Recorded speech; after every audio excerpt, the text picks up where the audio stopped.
Hello Internet viewers, I'm the Fairly OddGamer. It's June 23rd and usually I review a game based on a certain hedgehog. Well, you know what? I'm doing it again. I say we bring him out right now. I'm way ahead of you, buddy. Oh, hi Sonic.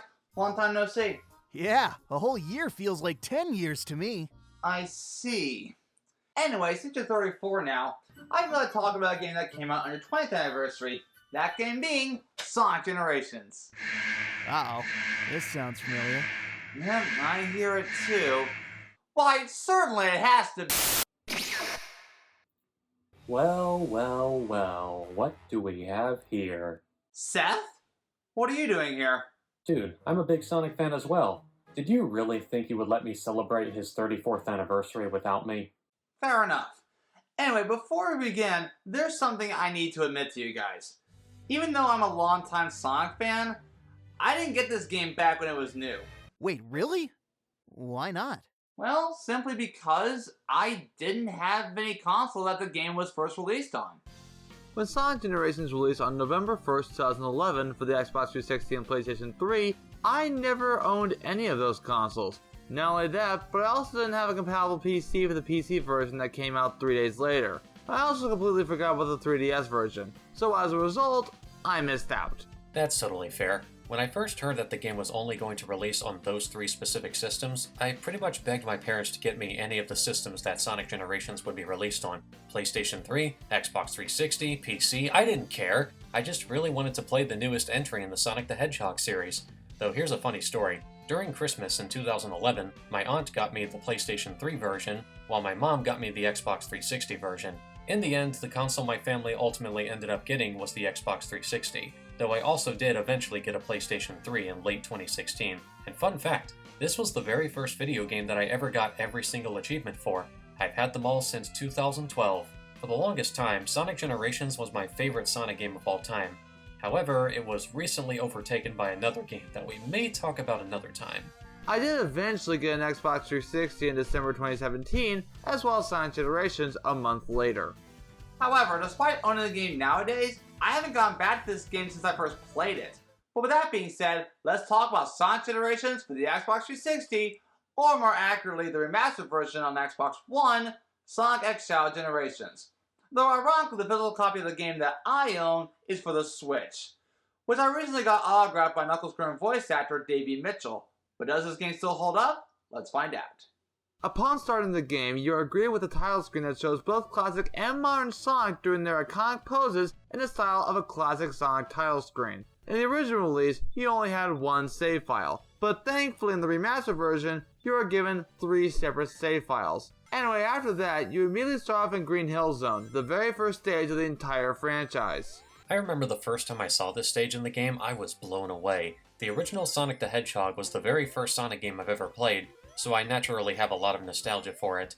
So you can imagine how happy I was to see Green Hill Zone so beautifully recreated with high-definition graphics. And get this, you actually start off as classic Sonic in 3D. Or more accurately, 2.5D. Personally, it looks much better than the last time that version was seen in a 3D game. I mean, that's also not a fair comparison since that last time was on a Sega Saturn. But that said, classic Sonic does look really good in 3D. Though personally, I prefer the design he had in Sonic the Fighter since he had a more aggressive look in that game. I also prefer the darker shade of blue that he had starting with Sonic 2. In this game, he instead has a lighter shade of blue, much like how he did in Sonic 1. I think that's what the developers were going for, but I can see where you're coming from.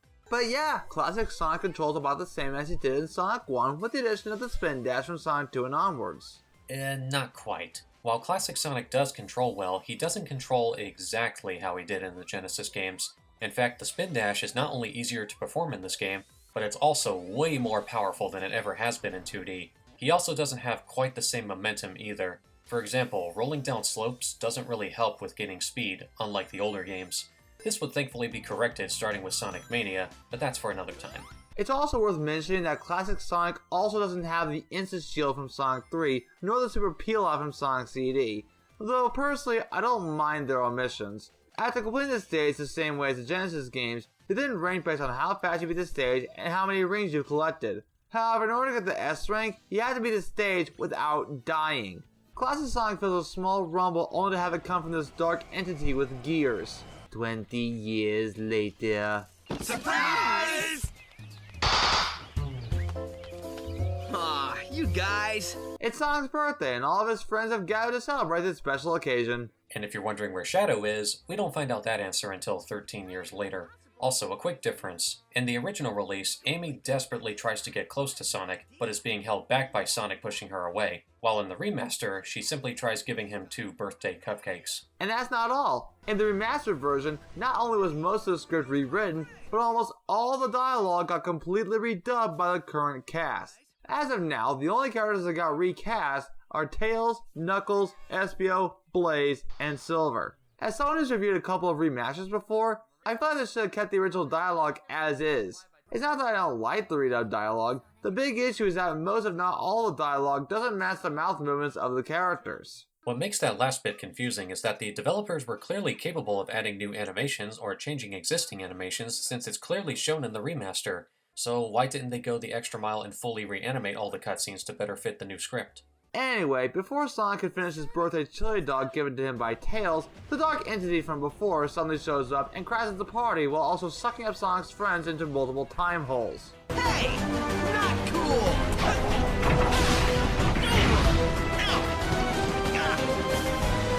And apparently, it sucked up all the color. It's almost like we were taken back to the silent film era. Sonic then finds a familiar green area, which is where he heads off to.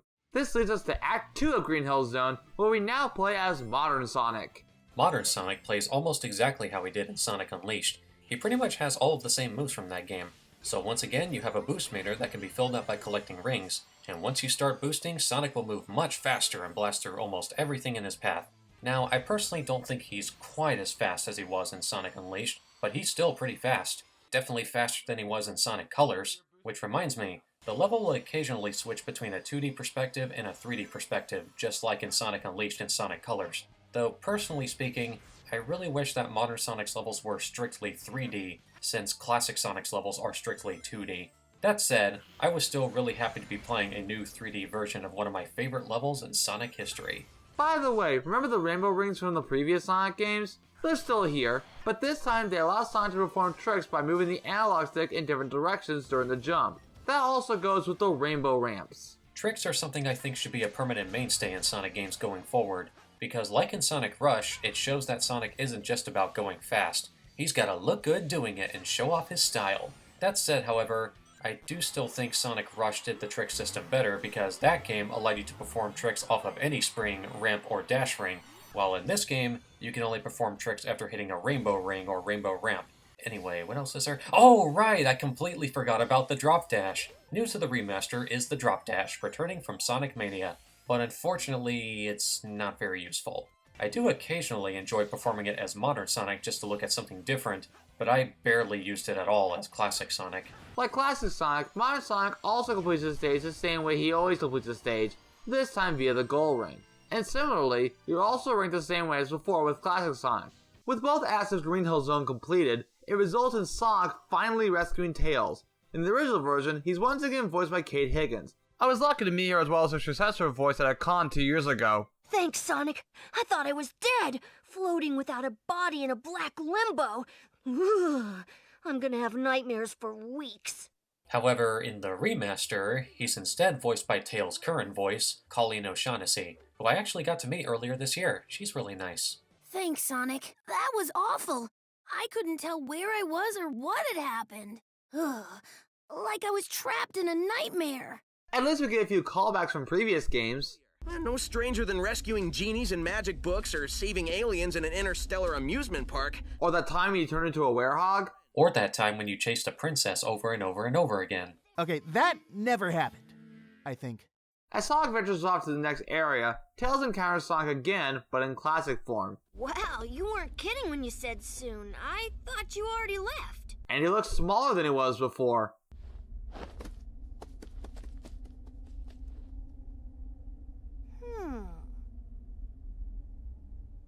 From this point onward, you can switch between Classic Sonic and Modern Sonic whenever you're in the main hub, allowing you to play each act in any order you like. That being said, let's move on to the next level of the game, Chemical Plant Zone from Sonic 2. I also want to mention that while most of the level design was borrowed from the games that the levels were originally from, most of the level design is different from the original source material. And hold on, the red star rings from Sonic Colors are back? How come I didn't find any in Green Hill Zone? Because for some odd reason, you can't get the red star rings in Green Hill Zone until you already finished the level for the first time.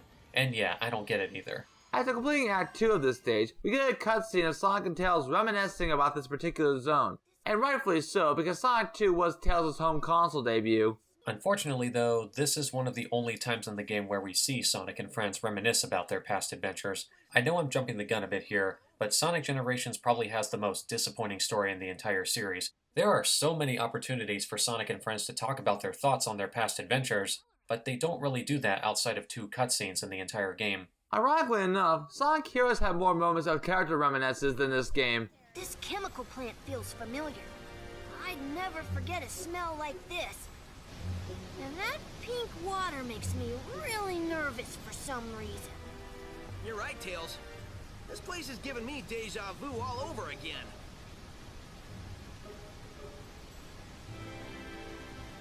But anyway, beating both acts results in saving Amy, thankfully not from a robot this time. And in this game, Amy is voiced by Cindy Robinson. You saved me, Sonic.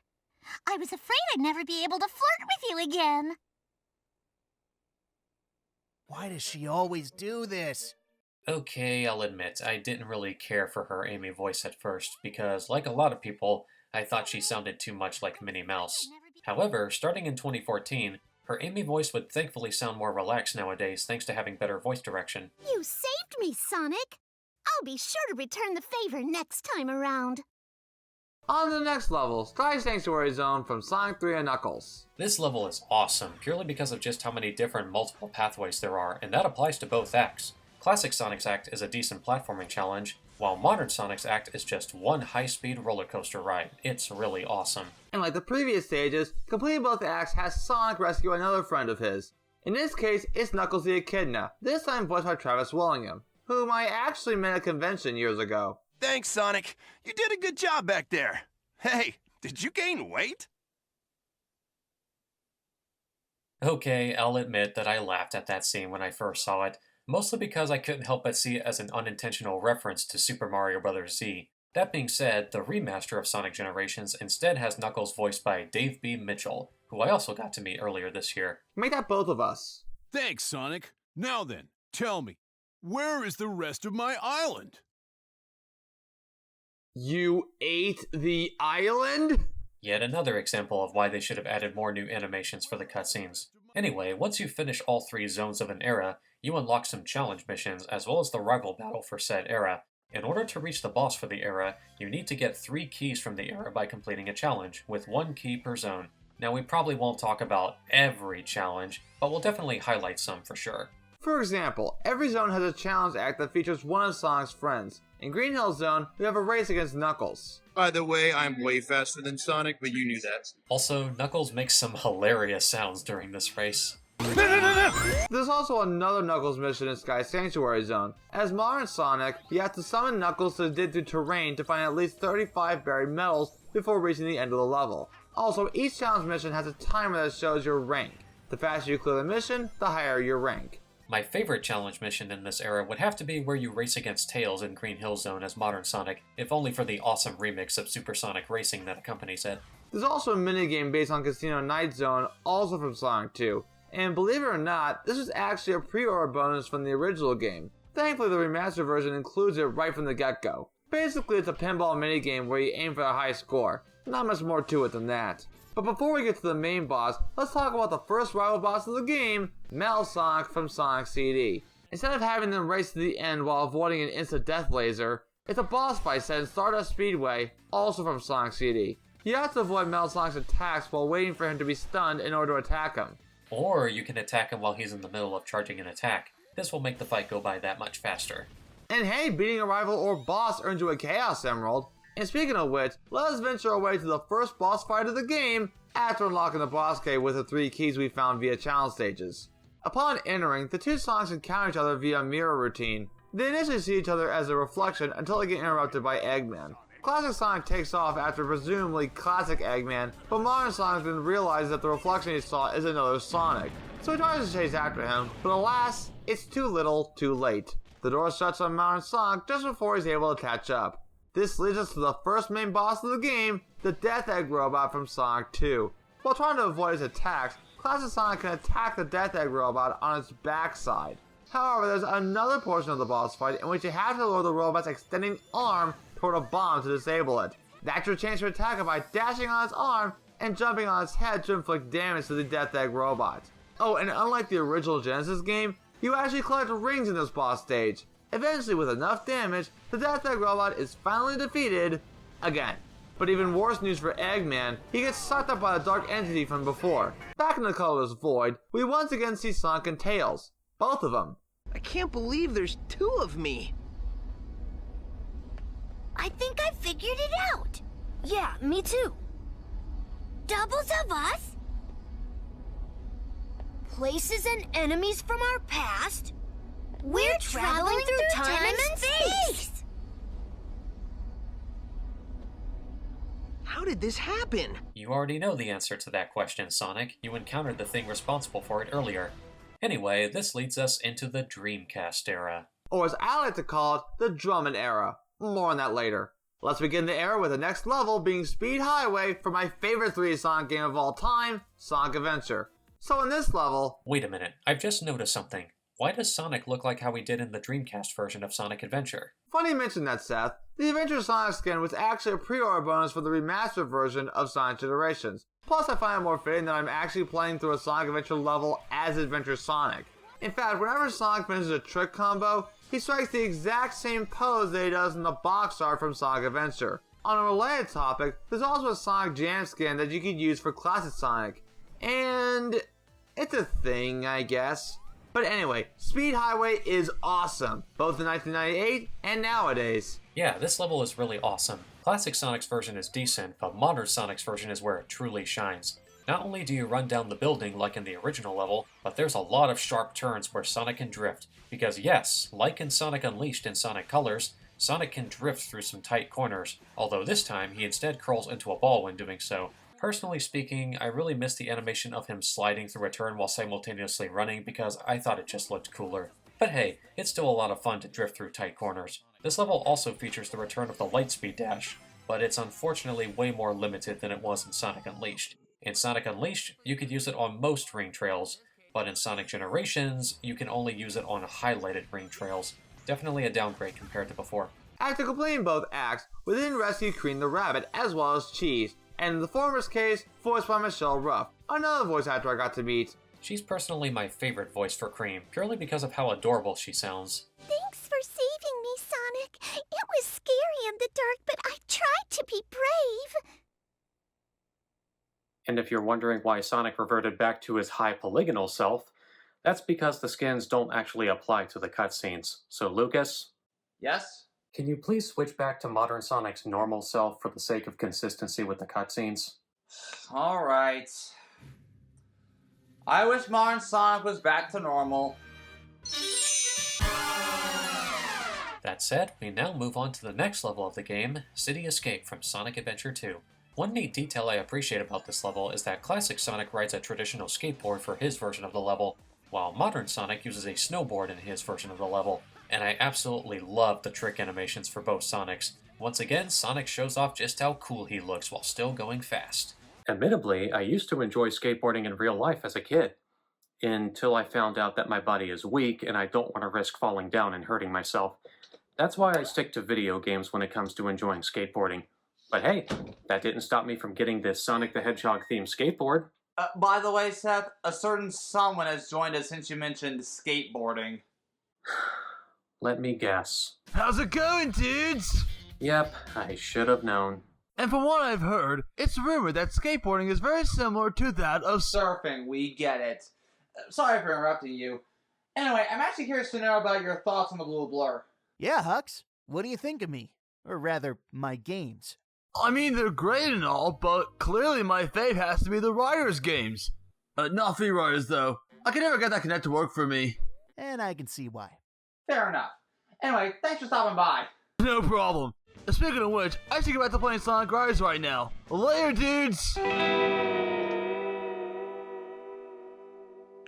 During Act 1, the gun truck chases Sonic throughout the entire level, while in Act 2, the gun truck chases Sonic at the end of the level. But unlike in Sonic Adventure 2, the gun truck has a bunch of saw blades. That alone makes it more over the top than it was before. Oh, and before I forget, you can also find hidden chow throughout each level, which are only added in the remastered version. After clearing both acts, we then rescue Rouge the Bat, now voiced by Karen Strassman. Thanks, Big Blue. That's the first time I've ever been stolen. You're a real gem, Rouge. This leads us to the next level of the Dreamcast era, Seaside Hill from Sonic Heroes, but that game never released for the Dreamcast. And this is why I call it the Drummond era, because Sonic was voiced by Ryan Drummond in both Sonic Adventure games and Sonic Heroes.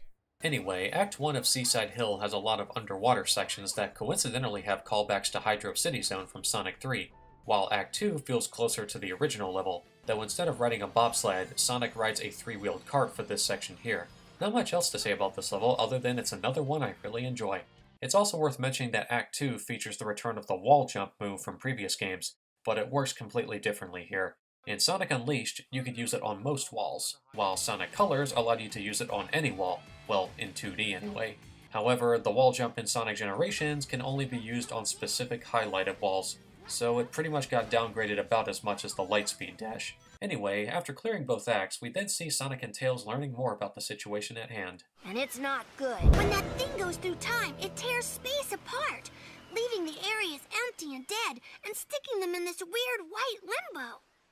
When the Sonics accelerate through time, they fix space, returning color and life. And I guess we have to run like there's no tomorrow, or there won't be a tomorrow. Anyway, another one of Sonic's satellites gets rescued, this time being Espio the Chameleon, initially voiced in this game by Troy Baker, whom I also met. Yeah, I did meet a lot of different voices. This is what happens when you attend cons for 10 years. Thank you, my friend. Beware, for I have looked into the soul of our enemy, and I saw only darkness. However, in the remaster, Espio is instead voiced by Matthew Mercer, or as I know him better as, Chrom from Fire Emblem Awakening. And yes, I got to meet him as well. Should we include a counter at this point for how many times we mentioned that we met a voice actor? Thank you, my friend. Beware, for I have experienced our foe's power, and it is pure evil. So here we are again, new challenge missions plus a rival battle. That said, I want to highlight two of my favorite challenge missions in this era. For starters, there's the Overdrift mission in Speed Highway that's basically a time trial where you do a whole bunch of drifting.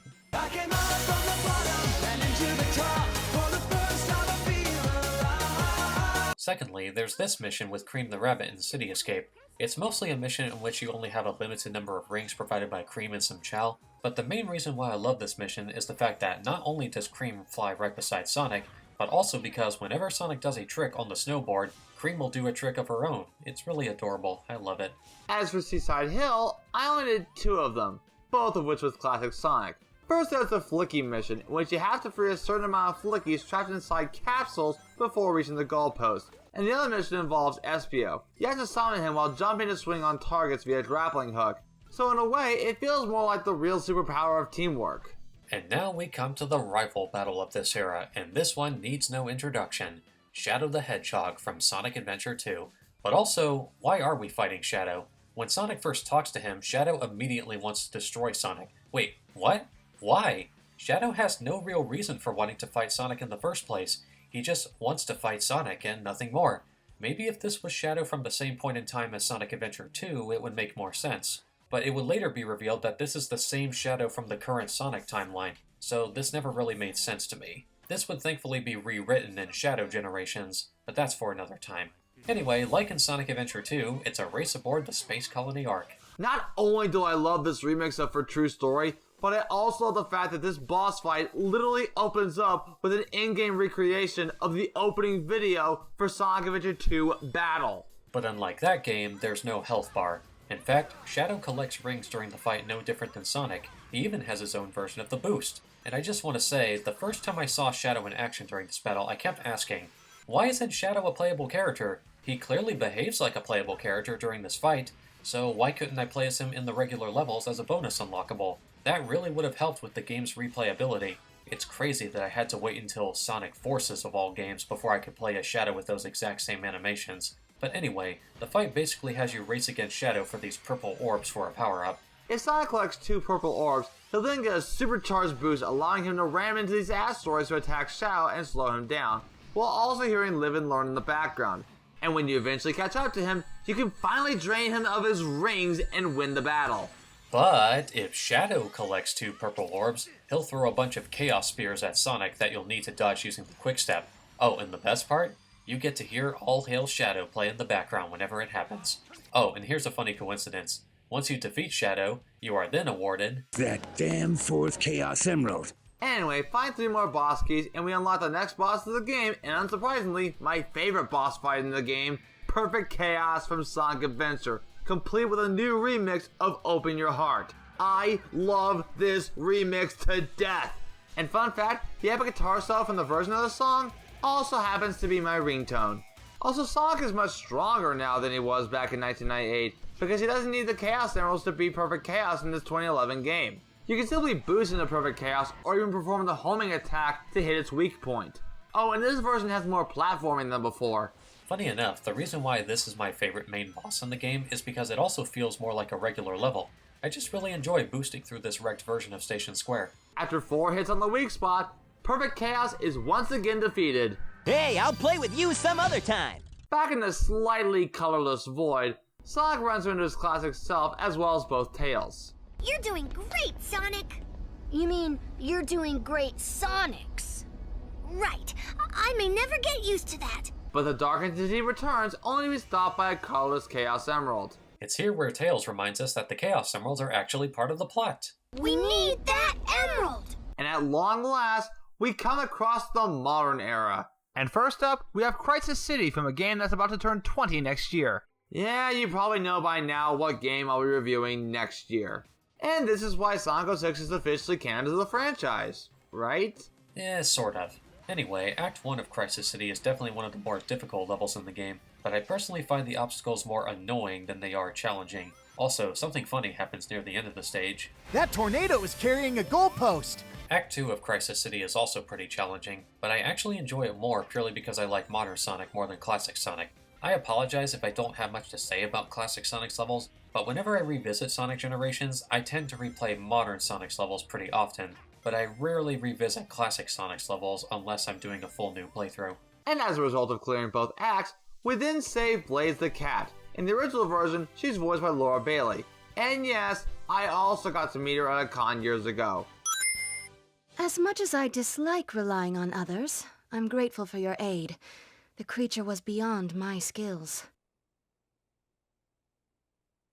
While in the remastered version, she's instead voiced by Erica Lindbeck, a voice that seems to follow me in so many other games that I happen to be a fan of.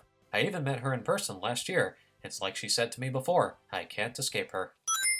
As much as I dislike relying on others, I'm grateful for your aid.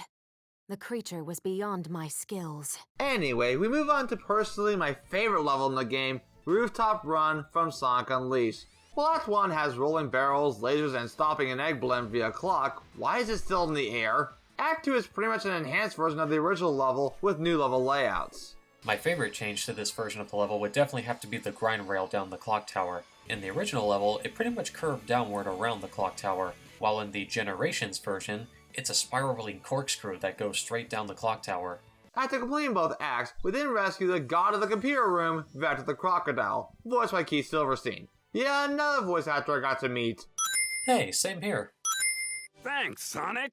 You know, I got a hunch someone or something is controlling that monster. Roger that. Ha! Roger mentioned himself. And now we come across what is personally my least favorite level in the game, Planet Wisp from Sonic Colors. Ironically, this was my favorite level in Sonic Colors, or at least Act 1 of Planet Wisp in Sonic Colors. Act 1 of Planet Wisp in Sonic Generations might as well be an actual level from Sonic Colors because it's another strictly 2D stage, only this time we're Classic Sonic. There's also only one Wisp for both acts, Act 1 featuring the Spike Wisp, with Act 2 featuring the Rocket Wisp. And just like Crisis City, I definitely prefer Act 2 over Act 1. After beating both acts, both Sonics find the emerald by the stage entrance as they manage to retrieve it. So even though we got most of the emeralds from rivals and boss fights, this one emerald is practically handed to you by this very cutscene. I also really like this cutscene, purely for Classic Sonic's reaction to his modern self doing something really awesome.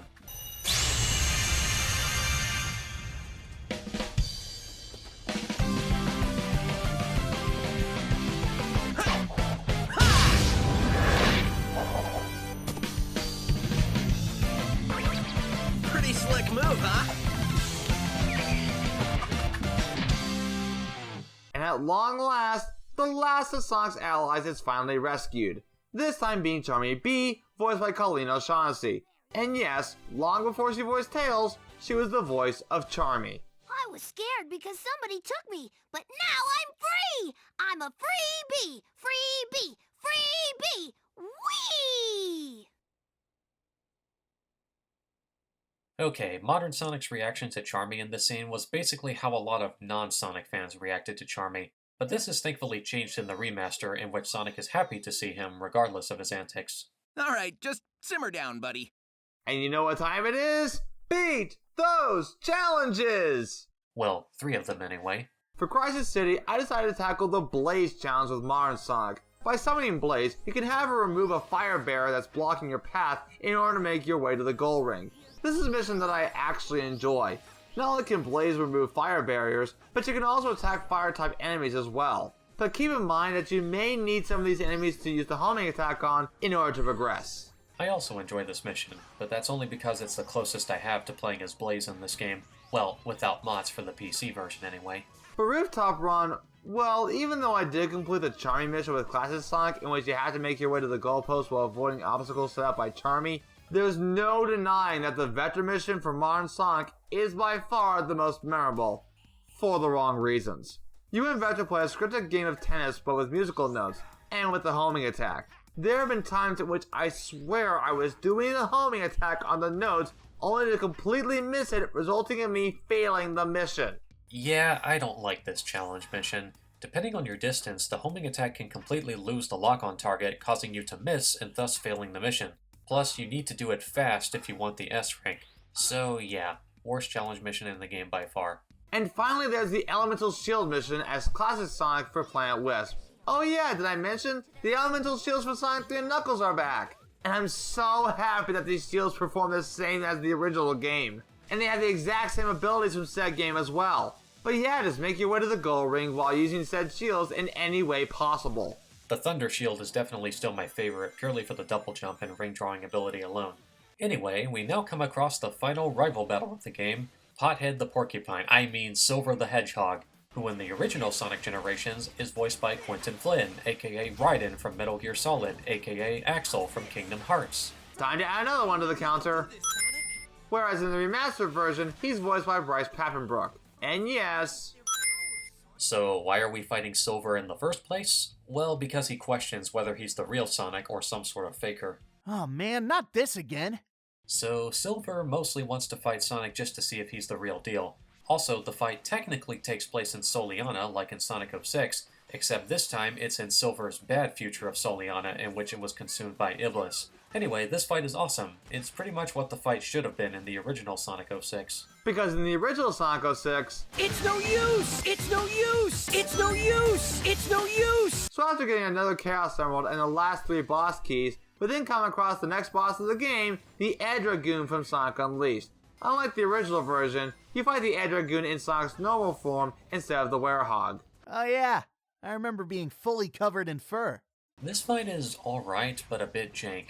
Mainly the 3D sections, where I swear it feels like you're on rails, and I'm not talking about these rails. Also, Eggman now has yet another memorable quote that he repeats very often. Time for a change of pace! Time for a change of pace! Time for a change of pace! Time for a change of pace! You know what they say, the more the merrier. How long is this gonna go on? It's different, yes, but there are multiple ways to inflict damage to Eggman. In the 3D sections, you have to boost toward Eggman and use the homing attack at the right time. However, in the 2D sections, Sonic has to wall jump to higher ground and then perform the homing attack on Eggman. Also in the skydiving section, Sonic does actually skydive while the Werehog in the original game just falls. but even then, you can still perform the homing attack to damage Eggman some more. Honestly, my main problem with this fight is that it goes on a little too long. Mostly because I swear it feels random with how many ice projectiles he decides to shoot during this section here. It really drags the fight down longer than it needs to. After enough hits, Sonic once again defeats Ed Dragoon as Eggman once again gets annoyed for losing again. I can't believe this. I was supposed to beat you this time.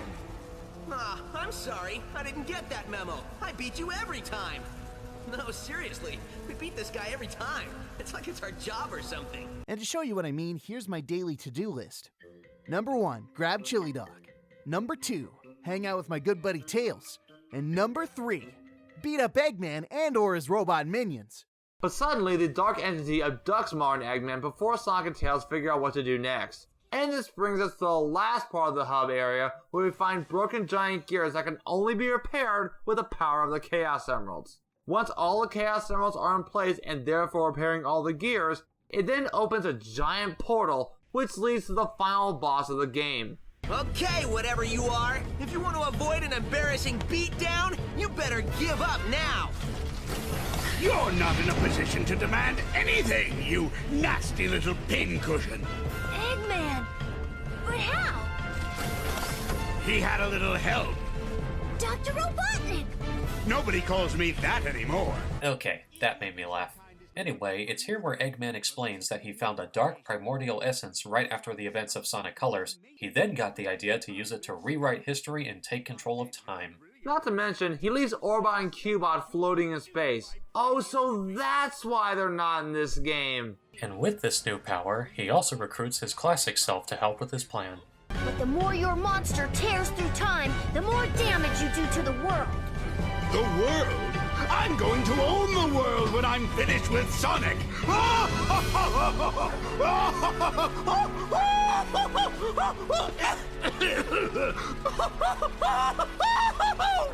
Wow, will I really get that crazy?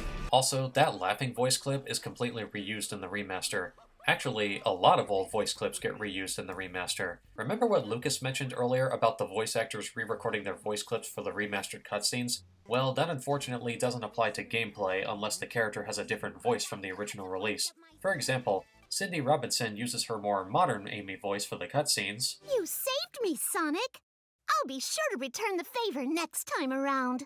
But for the challenge missions, they didn't bother to ask her to re-record her voice clips, so they recycled the old ones even in the remaster. I'll help you jump higher with my Pico Pico hammer! Anyway, the two Sonics try their best to fight against the two Eggmans, but they are quickly overwhelmed by Eggman's new machine. But right when things seem dire... Do it, Sonic! Come on, Sonic! Smack him! Not you! You got this, Sonic. Okay, I was intentionally saving my thoughts for this moment, so let me talk about it. In Sonic Generations, Shadow the Hedgehog is voiced by Kirk Thornton, and the first time I heard this line in particular, I hated it. Mostly because of how hard he pronounced the G in the word got. I was like, why does Shadow sound like that? He sounds nothing like Shadow. Give me back Jason Griffith. He would do that line so much better. You got this, Sonic! Oh. Okay. That's not exactly how I was hoping it would sound. Huh. Okay, let me talk about this. It turns out that when it comes to voice acting, it's not just the actor's voice. The reason why actors voice a character a certain way is mostly because of voice direction. In fact, Kirk Thornton was the first person to inform me of this sort of thing. His Shadow voice was the result of multiple people giving him the direction they wanted. In fact, one of those people was a representative from the Japanese side of things. It's what they wanted, so that's what we got. It's not necessarily what I wanted, but at least I now have a better understanding of voice acting. Because of that, Kirk Thornton is someone I have a huge amount of respect for. It also helps that his Shadow voice, in my opinion, got way better voice direction over the past few years. This is how he sounded in 2011. You got this, Sonic. And this is how he sounded in 2024. I'll take this power and use it as my own. Now that sounds more like the Shadow I know and love. Also, Kirk Thornton is just a really nice guy, very pleasant to be around, and I'm so glad I got to meet him last year. Made that for both of us. With encouragement from Tails and the rest of Sonic's allies, the Sonics feel more motivated to defeat this creature the only way they know how. Time to scramble some Eggman, Super Sonic style! Oh, and the music playing in the background is pretty much the title screen music from Sonic 4 Episode 1. And this leads us to the final boss of the game, the Time Eater. A lot of people say this is the worst final boss in Sonic history, but for me personally, it's more of a toss-up between this and Perfect Dark Gaia from the HD version of Sonic Unleashed. Yeah, this final boss sucks. Mostly because it's very tedious simply trying to catch up to it to ram into the core, and it's always annoying when you almost catch up, only for it to suddenly dash away from you like the coward it is. Just stay still and let me attack you, you bundle of bolts! Also, don't even bother making a tally on how many times Sonic's friends warn him about a homing shot. Funny enough, most of Sonic's friends say that it looks like a homing shot. Meanwhile, Shadow and Espio immediately know it's a homing shot. And because this is another Supersonic boss fight, the ring counter will constantly drain. You also gain more rings whether as modern or classic Supersonic throughout the battle. But if your ring counter runs empty, then you have to start the boss fight all over again. And be warned that at random intervals, the Time Eater can slow down time. Ironically, slowing down time doesn't really make the fight much harder. If anything, it makes it easier by giving you more time to react to oncoming attacks. Also, you can switch between 2D and 3D and take control of the other Supersonic, but I swear it's next to impossible to catch up to the Time Eater in 2D. Not to mention that his attacks are way more difficult to dodge in 2D since you don't have as much room to breathe. Also, I swear the fight is even more glitchy during the 2D sections. That said, I personally never switch to 2D other than to collect more rings when I'm low on them. But after a long and tedious process, the fight ends with both Supersonics combining their powers to finally defeat the Time Eater once and for all. Back in the present, Sonic grabs his birthday chili dog, still warm and delicious, and all of his friends reappear. I'll admit, you weren't half bad, Sonic. Half bad? Are you kidding? He was all great! Poor Knuckles. Thankfully, he's only gently pushed back in the remaster. Half bad? Are you kidding? He was all great! It was great teaming up with you. Hope you learned a few tricks that'll help you out in the future. I mean, the past. You know what I mean.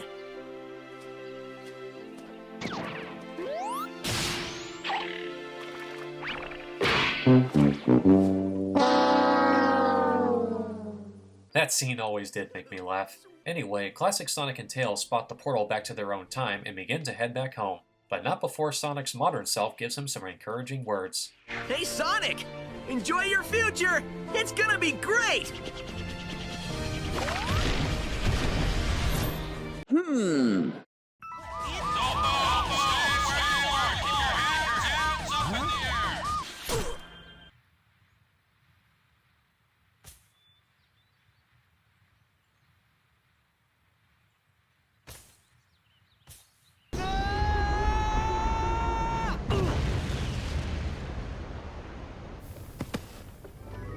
Looks like Sonic's future may have some ups and downs. Not that anyone acknowledges the ups.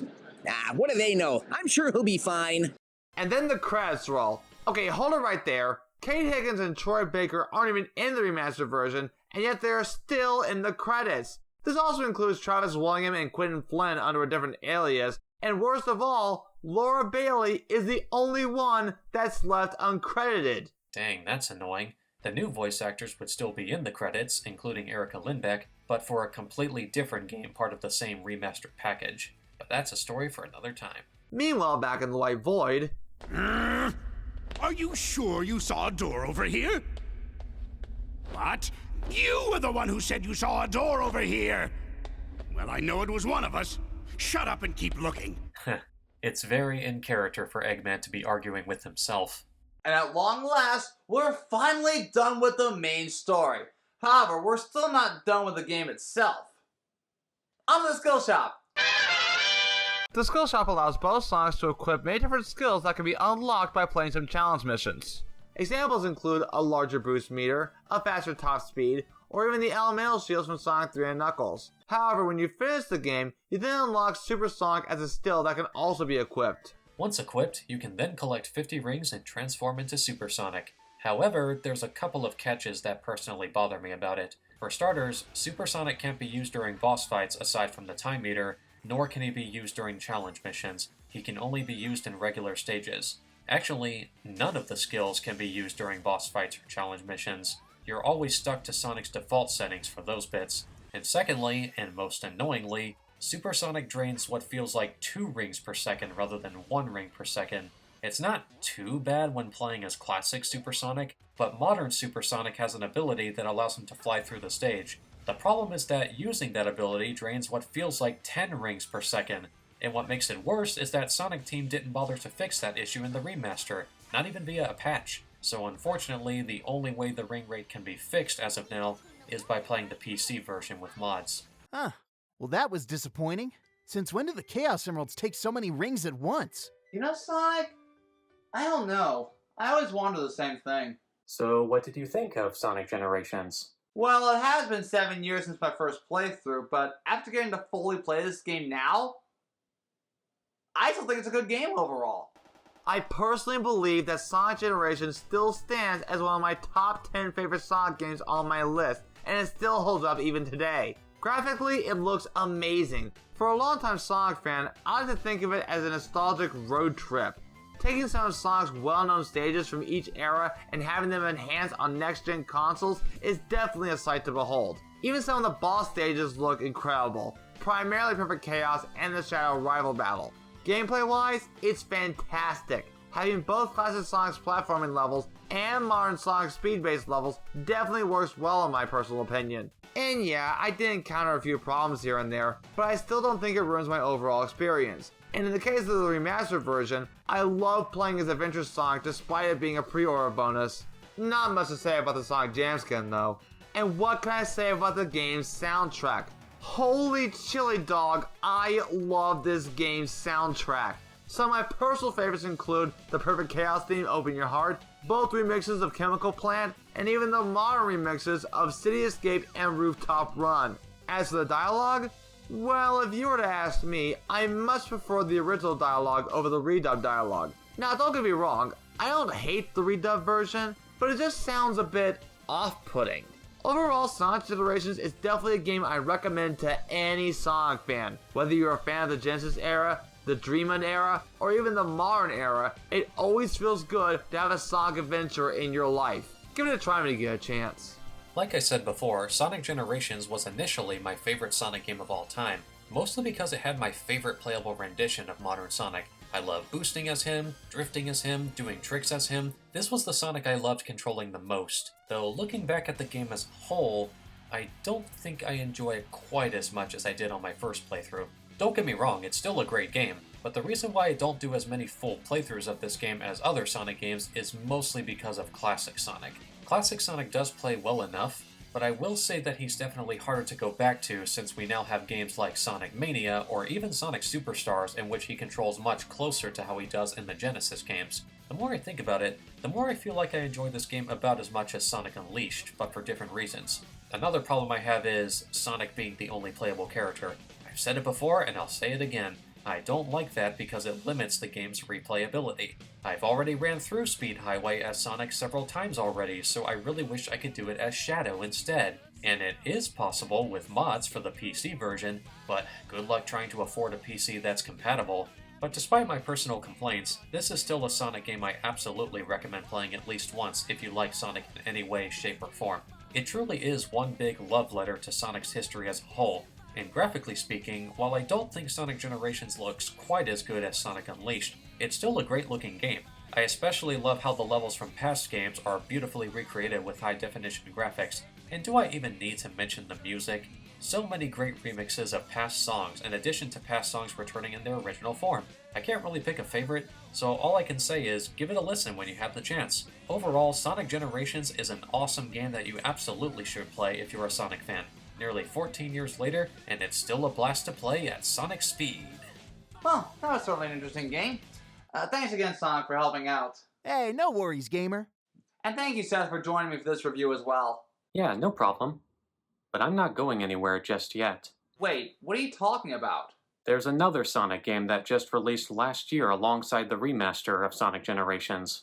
You don't mean... Shadow Generations. Uh-oh.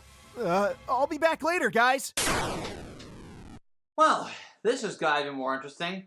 And some of you probably knew this was going to happen. So, in the meantime, I'm the Fairly Odd Gamer, and I wish you all good luck the rest of your day or night, wherever you are. Take care, everyone.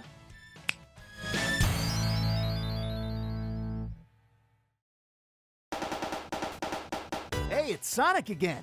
Be sure to support the Fairly Odd Gamer whether on Patreon or YouTube memberships like Luke Jeffers, Johnny Gallagher, Scarlet the Hedgehog, Big Money 2112, and Jake Deffenbaugh.